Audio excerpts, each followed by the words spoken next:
Okay, so what are some things that we can do to help people with deconstructing, especially if we suspect they've had a crack in the brainwashing? Now, to be clear, it's really hard to engineer a crack in the brainwashing, and that is because as adults and teenagers, we buy into our own indoctrination. I'm Daniela, scholar of cults, extreme groups, and extremely bad leadership. I wrote a book about growing up in the Children of God religious cult where no matter what they did, they could not get me to believe in it. And then going into the US Army where I bought in on day one.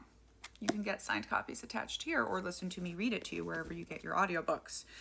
So what can we do to help people deconstruct? Once people have had the crack in the brainwashing, it is usually just a matter of time until they come out. This Epstein list has been a big one for people. I think this freedom of speech impingement is going to be another big one for people, as it says in the comments. Would you share some current examples of how to gently assist deconstructing? I feel the free speech issue is peeling away a large portion, and it would be helpful for some guidance as to how to gently bring people away. So when I was doing my graduate degree, I had an interesting leadership professor who said, you never have to argue with people ever again. You just ask a lot of questions. Just ask the right questions. Just be curious, right? And I want to be very clear here. You do not have to forgive people. You do not have to forgive cult members ever. Forgiveness and healing are not connected. That is a false thing that we were taught by religious leaders that wanted to control people, okay? Do not have to forgive anyone.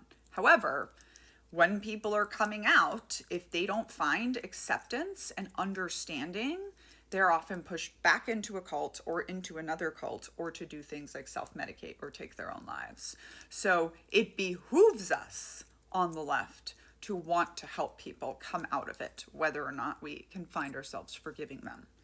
But asking a lot of questions, right? Cults are not based on logic. Nothing about MAGA is based on logic, right? So asking them a lot of questions about what they believe and why they believe it, and just giving them the chance to talk and not trying to argue them down, just asking them more questions. When they give you a position that infuriates you, remind yourself why you care about this person, and then ask them questions about why they feel that way. The thing about cracks is they're very good at letting the light in, no matter how small they are. And a person cannot argue themselves past a crack in the brainwashing. Hope this is helpful.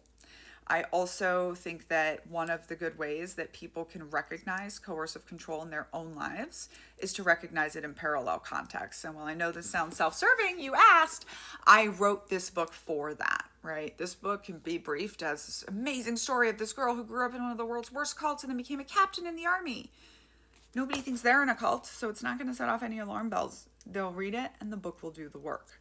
Also, I've written this book, Culting of America, that I think will be very helpful for all of you to help your people deconstruct. And there's a workbook that comes along with it. There really is a deconstruction workbook. And I'm thinking there's going to be a lot of people in January who are going to be coming out of MAGA, who are going to be needing this book and this workbook.